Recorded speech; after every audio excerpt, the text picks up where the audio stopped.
Time to break down the entire Miami Heat roster here on the Heat Report. I am Nic Rohloff, and that is what we're doing on today's show. We're going 1 through 14, and we're going to talk about every single player on this roster, what they can bring to the table, and where I view them at least going into this upcoming season, because the Heat did not make a lot of changes to this roster. As we know, no trades and only really one outside free agent. A couple draft picks, but outside of that, this team did not make much changes into its roster, going from last year to this year after being a first-round exit to the Boston Celtics in the playoffs just 1 year ago today. But let me know, before we get into the rankings of players, predict what seed Miami ends up getting this upcoming year. Obviously, the past 2 years, they've been the 8th seed. Not ideal, but could be another 8th season for Miami. Let me know your thoughts down below. It should be no surprise here. The worst player on the roster, in my opinion, is Thomas Bryant. And it hurts me to say that. It does, because he's from my hometown of Rochester, New York. There's nothing I want more than him to succeed. But he is just not a good player. Like, he doesn't defend. He gets beat for rebounds a ton. And I'm not so sure why the Heat ended up bringing him back. Like, he had a player option. He declined the player option. Many of us speculated there was a wink-wink deal. It was like, hey, decline the player option. We'll guarantee you a spot in the roster, and you just save us maybe $100,000, $200,000 against the salary cap and luxury tax, because we'll bring you back in free agency. That evidently was not the case. It was reported that there was no guarantee made, yet they still brought him back to feel the need of having a fourth backup center or a third backup center, depending on where you have Kevin Love. I don't get why Thomas Bryant's on this team, taking up a roster spot for like a Kashad Johnson or an Isaiah Stevens. Not happy about it. 13th is Kevin Love, and Love was actually really good for Miami last year, and I enjoyed watching him play as the backup to Bam Adebayo. He had a lot of good moments to where he'd come in, knock down some threes, stabilize his team, and as the season went on, they actually let him play alongside Bam at times, where they'd go two bigs, Love at the 4, Bam at the 5, and Love Bam to switch and roam around defensively a little bit. But he got played out, and we saw it go down the stretch of the season. His age, injury just caught up with him, where he was getting beat to rebounds, getting beat on the defensive side of the basketball, where you really couldn't play him in big moments. And for that reason, I think Love is at the very tail end of this roster, but he is a really good culture guy and bench guy and leader, so I will take that from Kevin Love. Number 12 is Pelle Larsson, the Heat's second-round pick from this past draft out of Arizona. I'm very fascinated to see what Pelle actually does in his rookie year. Got off to a really slow start at NBA Summer League, with the final 2 or 3 games absolutely turned it on, hit the game winner against the Memphis Grizzlies that got the Heat that Summer League championship. He does a lot of little things correctly. He's someone that's not going to stuff the stat sheet and be a box score legend. I wouldn't be shocked if he averages like 3 points, 4 points a game this season, but gets about 10 or 12 minutes because he's a good defender. He moves his feet. He can shoot the rock if he's left open from beyond the arc. And I like the physicality he plays with. Not going to take people isolation off the dribble, but if he leverages a shot fake into a dribble drive, he's got the capability of hitting a little floater, dropping it off to a big man, or finishing amongst the trees and not shying away from contact. I'm excited to see what Pelle Larsson could bring to the table. Don't expect it to be some crazy role. Like I said, maybe 7 to 10 minutes a game, but I do think there will be something carved out for him due to injuries throughout the season.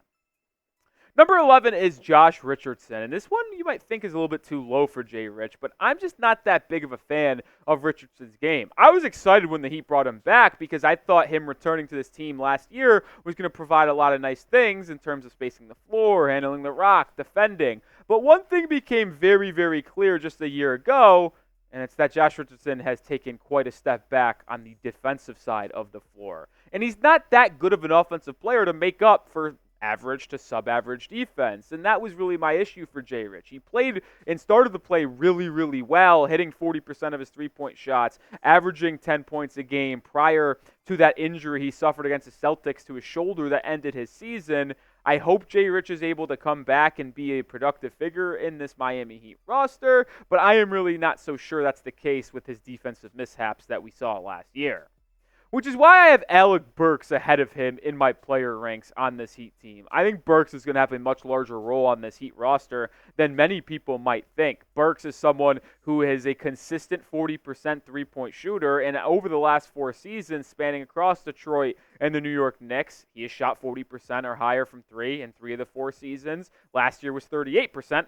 Still pretty good. He's also averaged double-digit points per contest in each of the last 4 seasons, 13, 12, 11, in that range. Burks has been very productive for the Knicks and the Detroit Pistons, and he was playing extremely well before he was traded at the deadline in the Bojan Bogdanovic deal for Detroit. I think Burks is someone who can come in, be a three-point sniper, be a lead scoring guard off the bench for Miami, and it provides you more depth also for Duncan Robinson, who has been battling tons of injuries over his career. Not here to say Burks is better than Duncan. I don't think that's the case. I also don't think he's that much of a better defender. Both of them kind of stink on that end. But at least you have a veteran that could come in and play the exact same role as Duncan Robinson if D-Rob misses time due to the injuries he suffered in the past. And that back injury does concern me on Dunk. So there is insurance for Alec Burks at least. Make sure you are subscribed to the channel because guess what? We do it all here. We're live for games. We break down ball. We break down the players. We talk about news, rumors, trade targets. We do it all here at the Heat Report. I'm Nic Rohloff. I'll make sure you're covered on everything surrounding the Miami Heat. Don't miss out. Make sure you're subscribed as we inch closer to training camp and the season beginning in the fall. Number 9 is Haywood Highsmith, who the Heat actually re-signed in NBA free agency, who I didn't expect them to sign after they had their cap situation. But Highsmith ends up returning after not getting that large of a contract in free agency he thought he was going to get. Highsmith continues to evolutionize his game, improve on the offensive end. He shot 40% from 3 last season. I'm not expecting that to jump up to like 41, 42, but if he's able to stay consistent between 38 and 40% and shoot a little bit more of a higher volume on three-pointers, that will be very valuable for Miami. But his value on this team is on the defensive end. He is arguably your best point of the attack defender and one of, if not your best wing defender as well. Really good arm length, good athleticism, physicality, undersized for the position that he plays sometimes as the 4, but if he gets to play more of his natural position of the 3, maybe at the 2 at times as well, he'll be a havoc on the defensive end. I think Highsmith is going to play close to 20 minutes a game this year in the regular season because he is the Heat's best defender. Number 8, the rookie, Kel'el Ware, who the Heat selected with the 15th overall pick. And some of you might think he deserves to be higher on this list of players on the Heat roster, but I do think he has a little bit ways to go until I call him one of those top guys on this Heat team. Yes, he dominated Summer League, showcasing that 7-foot height, 4.5 wingspan. He averaged 18 points a game at Summer League. I'm not trying to discredit what he did, but the truth is with Kel'el Ware, he needs to add a lot of size. He needs to improve his conditioning. He needs to get better in terms of the IQ up here on the defensive side of the floor. He's got the length to make up for it and get his hands in the passing lanes and reject some shots at the rim, but sometimes he bites for pump fakes and is not in the right position off ball, something he's going to have to improve on. He also doesn't have any back-to-the-basket game as of now, kind of due to that lack in strength and physicality, but the athleticism will make him the true backup center at Adebayo right away. Don't think he's going to start, but the capability and potential of Kel'el Ware is there, which is why I think he's still going to be this 8th man on this team. Number 7 comes to Duncan Robinson, and you might want me to flip Duncan and Kel'el, but Duncan did have a resurgent 2023-24 season a year ago where many people remember calling for him to be the starting 2 guard even when Tyler Herro returned from his injury. Herro missed a lot of time due to that ankle sprain and some other injuries, and Duncan was terrific in his role as the starter.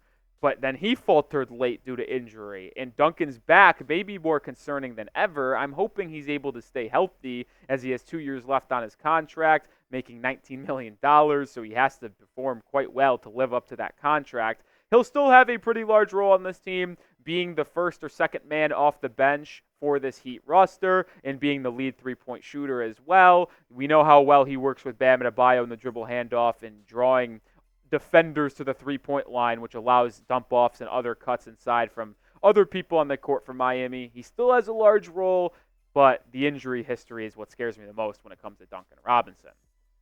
Number 6 is my sweet prince, Nikola Joivc. And y'all know how much I love Nikola and how much I think he's going to continue to grow in this Heat roster. And as a player on this team, man, he's just someone that provides so much things that Miami needs. He provides height, 6'10", 6'11". He provides shooting, shot 40% from three last season.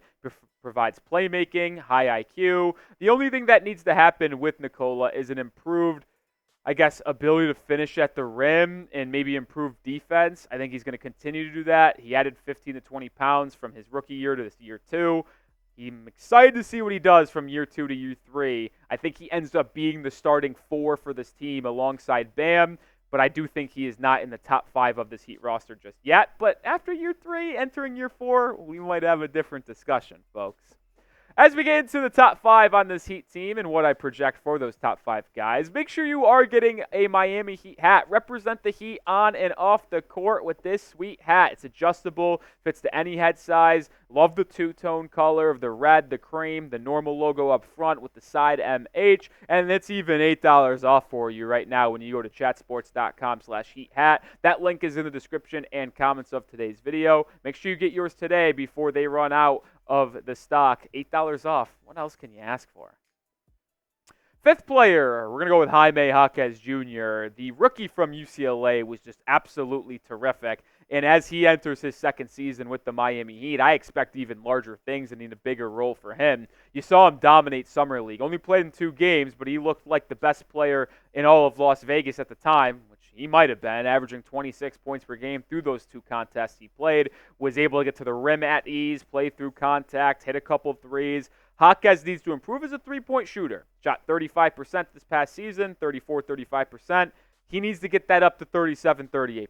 He said it after his rookie year. 2 things he wants to improve on-ball defense, three-point shooting. If he's able to do that, and then you add that into his repertoire of being able to get to the free throw line, get out in transition, and finish at the rim through contact, as well as posting up smaller guards and defenders, he's going to become a more well-rounded player. I think he can average 15, 16 points a game for Miami this year, and it would not shock me if your top 2 scorers were Jimmy and Bam at like 23, 24, but then you had a cluster of 3 guys in Triple J, Rozier, and Herro, all anywhere between 14 and 17 points a game.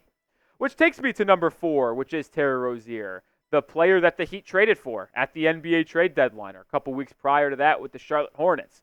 He started off very poorly with Miami, but then really got things cooking in the final 3 weeks to a month before he got injured with that neck injury. He averaged a total of 17, 18 points for the Heat, shot 36% from 3, 43% from the field, which was honestly astounding considering that he started off in his first 15 games shooting 22% from 3 and 35% from the field. So he really got things going in the final month before he got hurt with Miami. If he's able to continue that, return from that neck injury, play even better and more consistent, start to finish with this Miami Heat team, he can really be a dynamic scorer. And it wouldn't shock me if he was the 3rd leading scorer on this Heat team for this next season, behind Bam and Jimmy. I'll still put Tyler number 3 because he's more proven in this Heat system. Both of those players we just talked about in terms of Tyler and Rozier have a lot to prove this year. Can they be improved defenders? Can they stay on the court and not be injured? Because if they do stay healthy and they are able to play both 65-plus games, then I'm very intrigued to see what this backcourt can do together. It scares me defensively, as it always has, but the offensive capabilities are endless because Rozier can break you down and get a bucket at all 3 levels. Herro is a 40% three-point shooter and a good mid-range assassin as well, I think Herro and Rozier are going to be fun to watch. I'll be intrigued if they both start. Wouldn't shock me if Spoelstra goes to one of them off the bench to get more of a traditional one-guard leading guy scoring, one guy coming off the bench to be a 6th man. But if they both start, man, it's one of the better scoring duos in the backcourt in the NBA. Still think Tyler's that 3rd guy on this team. A little switch up here. I got Jimmy as the number 2 player on this team. And I will say this, I wouldn't be shocked if Jimmy Butler has a career year, at least with the Miami Heat, this upcoming year, entering the final guaranteed year of his contract. He did not get a Supermax extension this offseason. It's expected that he might opt out of his $52.5 million player option next season to seek a fully guaranteed 2-year deal that he wanted now, which is what the Heat and him have not been able to agree on. So to me, Jimmy's going to probably do everything in his power to have the best season he's had over the past 5 years in Miami. And if that's the case, Well, maybe he is the best player on this team still. But with him getting older and older in age, being 35 when the season comes around, and his finishing rate around the rim continuing to decline over the past 3 seasons, he's going to have to rely on being more of a jump shooter and getting to the free throw line, which may decline his efficiency. And I'm just not sure if he's able to stay healthy. It's been the goal. It's what Pat Riley challenged him to do. Hopefully he can do it. But I do have Bam Adebayo as officially the number 1 player on this team heading into the 24-25 season. Might be a little bit of a shock to you, but after watching Bam play on Team USA, it is so clear that players around this league respect him, and he's continuing to get better at his craft. He's hit threes. You saw him shoot more threes at the end of last season. If he ups the volume per game to 2.5 3-pointers a contest, and he's making one, shooting 35% a game, I think that points per game number is going to jump up from the 19-20 it's been for the past couple of years to maybe 22, 23 points a game. You add that with double-digit rebounds a night, as well as playing top 3 defense in the world. I still think he's the best defender in the world because of the way he's able to defend positions 1 through 5. I think Bam is going to cement himself as the number 1 player on this team. There's no doubt about it. He's our captain. He's our leader. He's our franchise player. But I think this season is where he cements himself as the number 1 guy on this Heat team. All right, we went 1 through 14 there. Grade the Miami Heat roster for me. You saw it. Probably not going to have any changes as we end or go into training camp and the season. A, B, C, D, or F. Let me know your grade down below. I have it as a B-. Listen, I know, probably a little bit lower than some of you guys think, but when you think about the grand scheme of the Eastern Conference, like the Celtics, Knicks, Sixers, their roster are just so much better than ours. Even if we stay healthy, at best, we're a 4 or 5 seed. Like, we could compete with the Orlandos, Milwaukees, Indianas, in the Eastern Conference, but I just don't know if they're able to beat a team like Boston, Philly, and New York if they're fully healthy in a 7-game series. All right, that's going to do it for today's show. Make sure you are subscribed because we're bringing Heat content on a daily basis. Like I said earlier, we talk news, rumors, ball. We can do it here. No matter what you want, we got you covered. So hit that sub button. As always, I'll see you with the video tomorrow. Go Heat.